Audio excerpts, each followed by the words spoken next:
தேடி அதுல ஒரு சீமையில போய் பொண்ணு எடுத்து வந்தா அவ வலது கால் உள்ள அம்மா உண்மம்மா. வலது காலை வச்சா இடது காலை வச்சு நம்ம அம்மா போயிடுது. என் பொண்டாட்டி வலது காலை எடுத்து வச்சு வாங்கினாங்க. இவளுக்கு எது வலது எது இடதுன்னே தெரியலை. குத்து மதிப்பாக இருக்கட்டுமேனு குதிச்சு வந்தா வீட்டில். அன்னைக்கு ஆட ஆரம்பித்த குடும்பம் இன்னும் ஆடிக்கிட்டு இருக்குதுமா. நடுவர் அவர்களே, முதல்ல தமிழ்நாட்டில் பொண்ணு எடுத்துட்டு இருந்தாங்க. இப்போ தமிழ்நாட்டில் பிடிக்காம கொரியாவுக்கு போயிட்டாங்க நடுவர் அவர்களே. கொரியா, கேரளா போனாங்க, ஆந்திரா போனாங்க. எங்கெல்லாம் லைன் போட்டாங்களோ அங்கெல்லாம் லைன் போட்டாங்க. வாழ்க்கை அப்படி போயிட்டு இருக்கு நடுவர் அவர்களே. தாய்க்காக ஆண் பிள்ளைகள் எத்தனையோ போராடிட்டு இருக்கிறாங்க. அவன் நடுவுல மாட்டிக்கிட்டு அட பொண்டாட்டிக்கிட்டு அழுகுறதா இல்ல அம்மாவை சமாளிக்கிறதான்னு ஒண்ணுமே புரிய மாட்டேங்குது. உண்மைம்மா. அம்மா கிட்ட அழுதுனா பொண்டாட்டி திட்டுறா, பொண்டாட்டி அழுதா அம்மா திட்டுறா. ஒரு 2 பேரும் என்னைய போட்டு அடிச்சுக்கிட்டு அழுகுறாளுங்க. அதுதான் நான் என்னால் வயிற்றுச்ச தாங்க முடியல. நடுவர் அவர்களே, நான் ஒரு பிள்ளையா இருந்து சொல்றேன். ஒரு நாள் எங்க அப்பா வேலைக்கு போயிட்டு வந்தாருங்க. வேலைக்கு போயிட்டு வந்தாரு, பாக்கெட்ல பணம் இல்ல.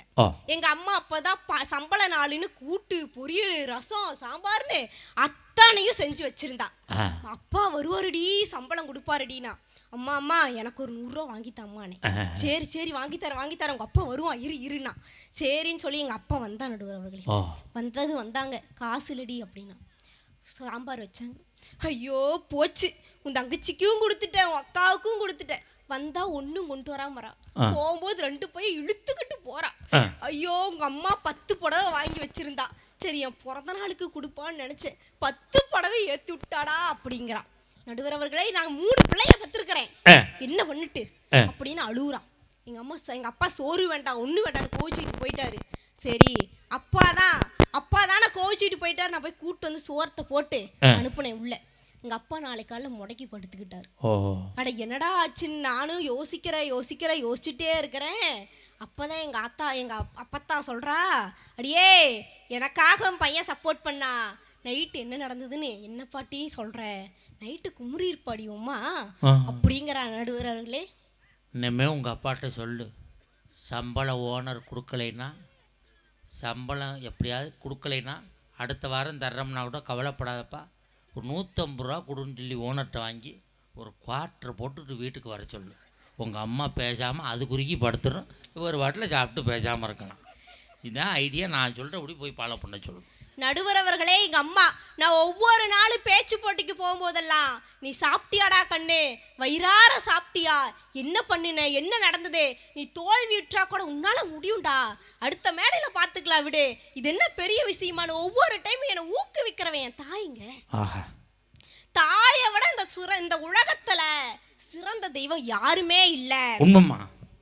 தாயிற் சிறந்த கோவிலும் இல்லை, தந்தை சொல் மிக்க 1000 உறவில் பெருமைகள் இல்லை, அன்னை தந்தையே அன்பின் இல்லை.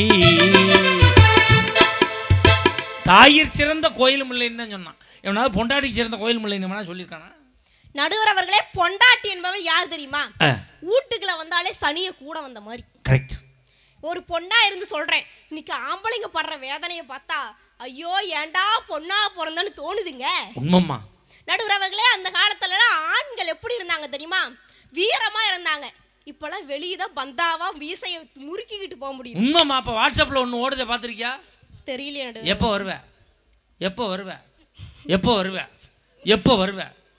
வருவ இதை தவிர அந்த பொம்பளையால் வேற எதுவும் பேசுது இல்லையா? நடுவர் அவர்களே, இப்பெல்லாம் வீட்டுக்குள்ள வந்தா அப்படியே கையை கட்டிக்கிட்டு வரோம், பொண்டாட்டிக்கு பயந்துக்கிட்டு. ஏன்டி சோறு போடுவியா? நடுவர் அவர்களே, 10:30க்கு நாடகம் முடிஞ்சாதான் எங்க அம்மா கொள்ளி வைக்கிறா. அம்மா பசிக்குதுமா. அட இரு, அங்க வேற சண்டை போயிட்டு இருக்குது, என்னன்னு தெரியல. மாமனார் மாமியார் இப்படி அடிச்சுக்கிறாங்களே, ஐயோ என்ன நடக்குமோ ஏது நடக்குமோ, அட செயலுக்கு போயிருவாளா மாட்டாளா? அவர்களே, பக்கத்து வீட்டு சண்டையில அவ்வளவு சந்தோஷம் இந்த காலத்துல. உண்மையிலே அடுத்த வீட்டில் சண்டை நடந்தால் அவ்வளவு சந்தோஷப்படுறேன் நம்மால்.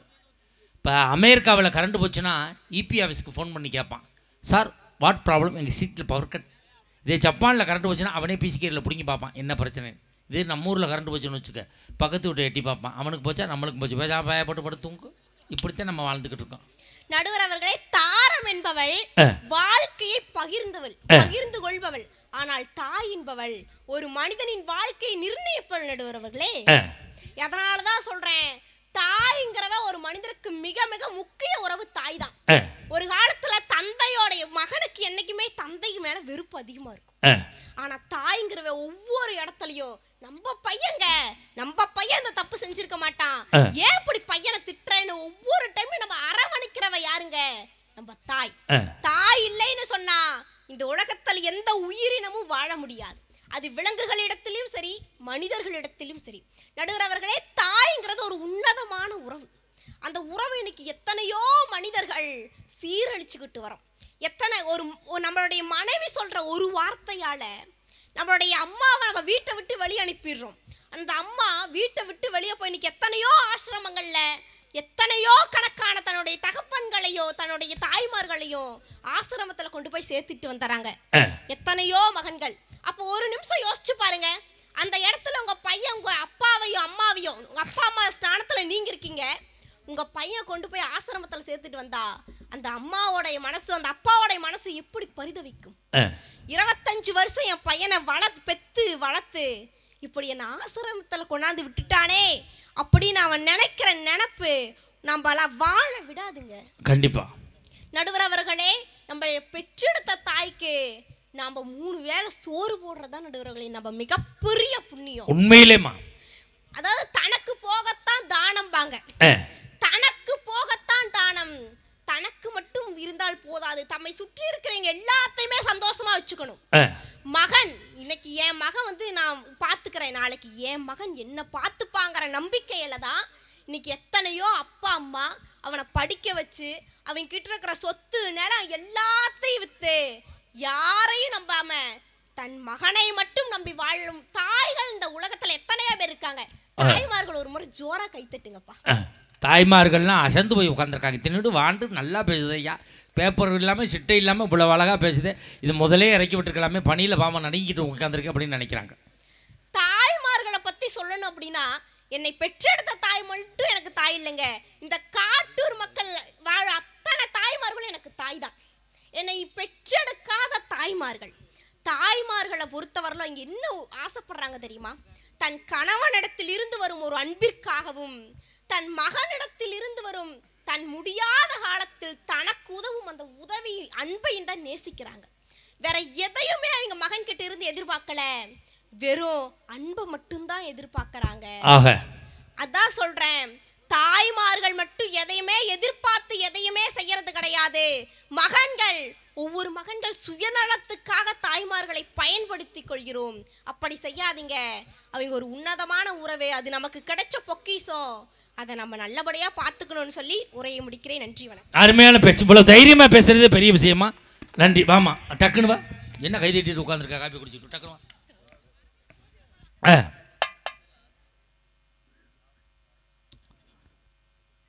அதை ஒழுங்கா ஆன் பண்ணி குடிச்சு அதை ஆஃப் பண்ணி விட்டா அவ்வளோ இருக்கு. ஹலோ, நடிப்பில்லாத இரவு நிலவு தேய்ந்து வளர்ந்திருக்க ஈன்ற பெருமக்கள் எல்லாம் அழகாக பூத்திருக்க சான்றோர் பெருமக்கள் பட்டிமன்றத்தினை அருமையாக ரசித்துக் கொண்டிருக்க எதிரணியில் இருந்து தாய் தாயின்னு புலம்பி தவித்து போய் அமர்ந்திருக்க நடுவர் அவர்கள் சிகரம் என வீற்றிருக்க என்னைக்குமே குடும்பத்தின் மகிழ்ச்சிக்கு காரணம் தாரம் தான் பேசவங்க முன்னாடி நிக்கிறாங்க. அப்படி பேசிட்டு போ நடுவர் அவர்களே. இந்த உலகத்துல எதை தொட்டாலும் கேட்பாங்க காசு. சும்மா காட்டூர் மக்கள் மேலே சம மாசு நடுவர். நீ முதல்ல பேசு நடுவர்களே. நீங்க என்ன சாதாரண நடுவர்? அப்புறம் என்ன ஸ்பெஷல் மசாலா தோசை நடுவரா? இல்ல, கொஞ்சம் பெப்பர் கூட சேர்த்துக்கங்க. அது ஆஃப் ஆயில்ல போடுவாங்க, முட்டை தோசையிலயும் போடலாம் நடுவர் அவர்களே. பேசுங்க. உங்களை பத்தி 4 வரி கவிதை எழுதிட்டு வந்திருக்கேங்க. அந்த கவிதையை சொல்லும் போது இங்க இருக்க ஆண்கள் பெண்கள் தேர்ந்து எப்படி கைதட்டு பறக்கும் எங்க சொல்லு. உண்மையிலேங்க நடுவர் சாதாரண நடுவர் இல்லங்க. நீங்கள் ஸ்பீடாக பேசுவதில் நீங்கள் ஒரு ஹீரோ ஹோண்டா, ஜில்லுன்னு பேசுவதில் நீங்கள் ஒரு ஜிகர் தண்டா, தாகம் தணிப்பதில் நீங்கள் ஒரு ஃபேண்டா. உங்களை போல் நடுவர் இந்த தமிழ்நாட்டுல உண்டா? அந்த எதிரணிக்கு தீர்ப்பு சொல்ல நீங்கள் என்ன மண்டா? நீ ஏன் ஊரா சாப்பிட்டு ஆயிட்டா குண்டா? நீ ஒரு கறி பிடிச்ச அண்டா. நானும் கவிதை வச்சிருக்கேன் நடுவர்களே. நீ கருப்புன்னு மட்டும் சொல்லாதீங்க, காக்கைக்கும் தன் குஞ்சு பொன் குஞ்சு நடுவர்களே. அப்படி கரும்பு தோப்புக்குள்ள வச்சு கொஞ்சம் எப்போ நான் போக மாட்டேன். உண்மையிலே நடுவர் அவர்களே என்ன பேச்சுங்க பேசுறாங்க. உண்மையிலே 2 பேரும் இந்த மின்சாரம் இல்லைன்னா வீடு மட்டும் தான் இருட்டா இருக்கும். குடும்பத்துல தாரம்னு ஒருத்தி இல்லைன்னா உங்க வாழ்க்கையே இருட்டா போயிரும். மறந்துட்டு பேசுங்க. பேசாதீங்க. அதனால தான் நாங்க யூபிஎஸ் பேட்டரி வச்சிருக்கோம். ஒரு பெண் பந்தக்கால் போட்டு வந்தாதான் நீங்க எல்லாம் சொந்த கால்ல நிக்க முடியும். அதனால தான் மண்டபத்துல கல்யாணத்தை முடிக்கிறான். கல்யாணம் முடியாத வரைக்கும் நீங்க எல்லாம் சாதாரண மனுஷன். எங்களை திருமணம் முடிச்சதுக்கு அப்புறம் தான் குடும்பத்துக்கே புருஷன். ஏய் நான் புருஷன், நீ புருஷனா? யாரு புருஷன்? ஏய் அது உன் குழந்தையாடா லூசு போல. பதட்டத்துல பொண்டாட்டியை மாத்தி சொல்றேன்னு சொல்லிட்டு வேணும்னே மாத்தி சொல்றாங்க. உண்மையிலே தாரம்னா அன்பு, அன்பு. தாரம்னா பண்பு, பண்பு. தாரம்னா ஒரு தெம்பு, தெம்பு. கம்பு. இந்த ஓரமா கிடக்கு கம்பு. உண்மையிலே அந்த தார வரக்கூடிய வாழ்க்கை எப்படி தெரியுமா இருக்கும்? எப்படி இருக்கும்? குடும்பத்துல ஒண்ணு ஒண்ணு எத்தனை? ஒண்ணு ஒண்ணு ரெண்டு. ஒண்ணு ஒண்ணு ஒண்ணு. ஒண்ணு ஒண்ணு ஒண்ணா. இந்த அப்ப சொல்றேன் பாருங்க. இரவுக்கும் பகலுக்கும் இனி என்ன வேலையா சொன்னாங்க பாருங்க. அதான் ஒண்ணு ஒண்ணு ஒண்ணா. ஆமா. ஓஹோ.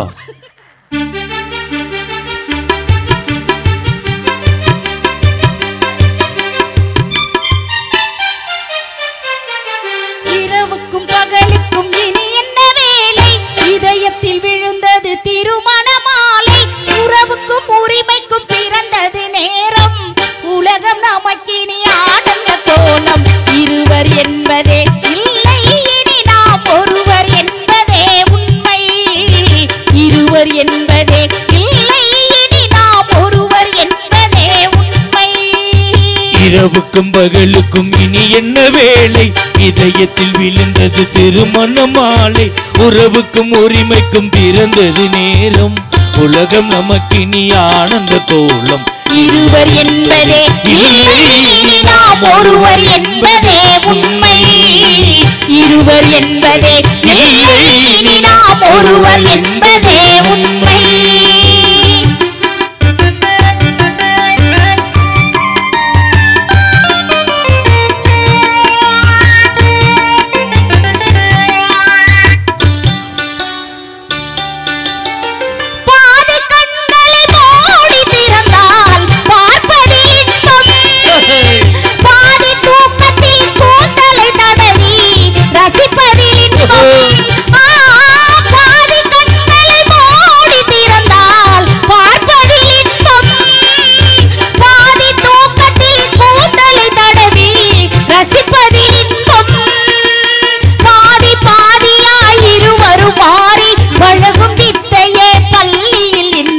காலை என்பதே துன்பம் இனிமேல் மாலை ஒன்றுதான் இன்பம்.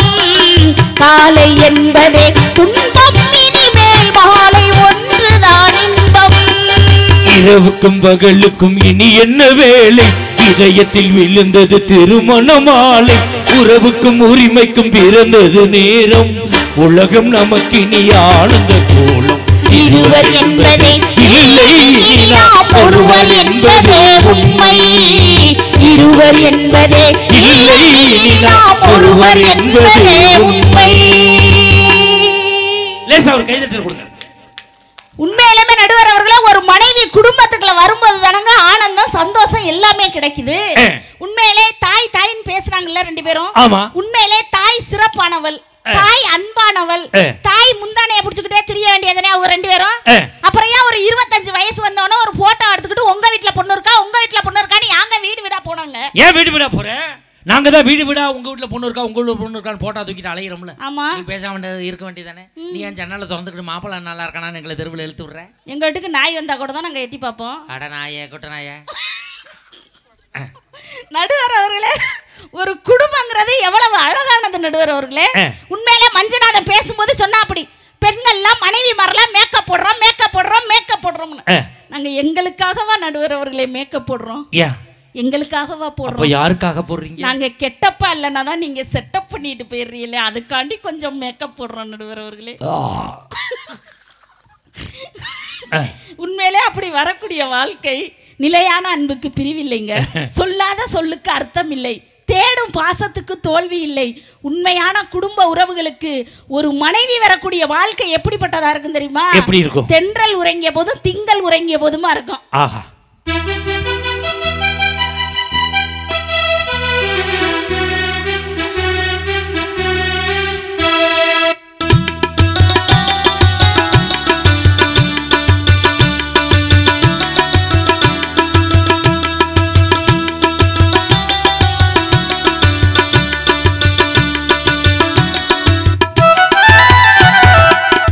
உறங்கிய உறங்கிய போதும் கண்கள் உறங்கிடுமா காதல் கண்கள் உறங்கிடுமா காதல் கண்கள் உறங்கிடுமா கொஞ்சி கலந்திடும் நெஞ்சம் உறவை நாடி கெஞ்சும் கண்கள் உறங்கிடுமா காதல் கண்கள் உறங்கிடுமா காதல் கண்கள் உறங்கிடுமா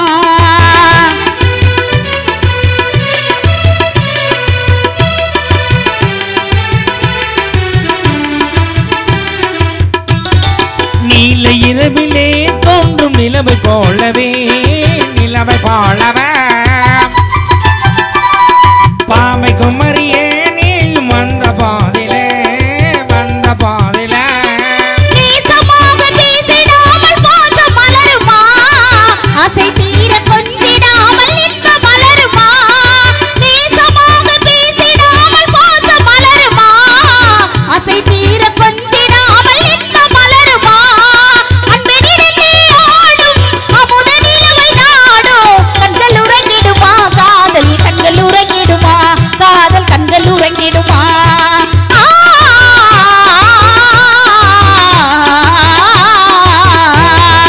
ஒன்று சேர்ந்த அன்பு மாறுமா உண்மை காதல் மாறி போகுமா ஒன்று சேர்ந்த அன்பு மாறுமா ஆகாணம் ஆசை நிறைவேறுமா கடல் அலையை போல ஓய்ந்து போக நேருமா என் அன்பே சந்தேகம் கொள்ளலாகுமா கொடி அசைந்தாட பந்தலின்றி போதுமா தெப்ப குளத்துக்குள்ளே நான் மஞ்ச குடிக்கையிலே என்ன பார்த்து சிரிச்ச மச்சான் அவன் பாட்டாளி ரசித்தான் நீர் வருஞ்சோலையிலே நான் நீந்தி குளிக்கையிலே என்ன பார்த்து சிரிச்ச மச்சான் அவன் பாட்டாளி ரசித்தான் சோழ கொள்ளைக்குள்ளே என்ன சொக்க வச்சவளே அந்த வாழத்தோப்புக்குள்ளே என்ன வசிகம் செஞ்சவளே அப்படியே வளைச்சு போட்டவளே தேனா பேசிக்கிட்டு என்ன தேடி வந்தவரே மானே என்று சொல்லி என்ன மயங்க வச்சவரே அப்படியே மலைச்சு நிற்பவரே சோழ கொள்ளைக்குள்ளே என்ன சொக்க வச்சவளே அந்த வாழத்தோப்புக்குள்ளே என்ன வசிகம் செஞ்சவளே அப்படியே வளைச்சு போட்டவளே தேனா பேசிக்கிட்டு என்ன தேடி வந்தவரே மானே என்று சொல்லி என்ன மயங்க வச்சவரே அப்படியே மலைச்சு நிற்பவரே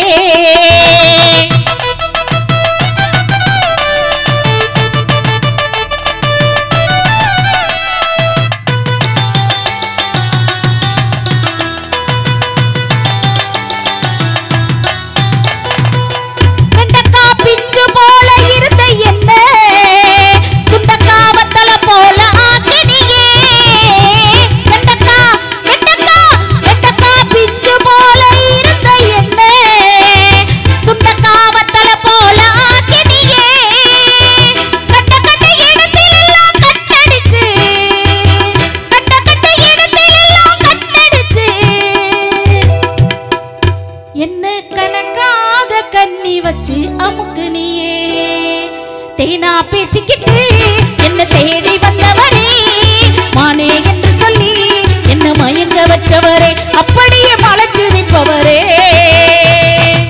ரொம்ப தாம் பேசாதடி குட்ட புள்ள ஆமா சார் ரொம்ப தாம் பேசாதடி குட்ட புள்ள மாமா மக வந்திருக்கேன் தெரியுமுல்ல கள்ளம் கவனமுள்ள பொம்பளை புள்ள ஆமா கள்ளம் கவனமுள்ள பொம்பளை புள்ள நான் உனக்காக வளர்ந்து நிற்கும் தென்னம்பிள்ளை நான் உனக்காக வளர்ந்து நிற்கும் தென்னம்பிள்ளை சோழ கொள்ளைக்குள்ளே சோத்த தின்னவளே அந்த வாழை தொப்புக்குள்ளே பாந்தி எடுத்தவளே அப்படியே வலிச்சு போட்டவளே அப்படியே வலிச்சு போட்டவளே தன்னா நன்னானே தன தானே நன்னானே தானே நன்னானே தன தானே நன்னானே தன்னானே நானே நன்னானே தன்னானே நானே நன்னானே தன்னானே நானே நன்னானே தை மாசம் பொறக்கட்டும் கொஞ்சம் பொறுத்துக்கடி.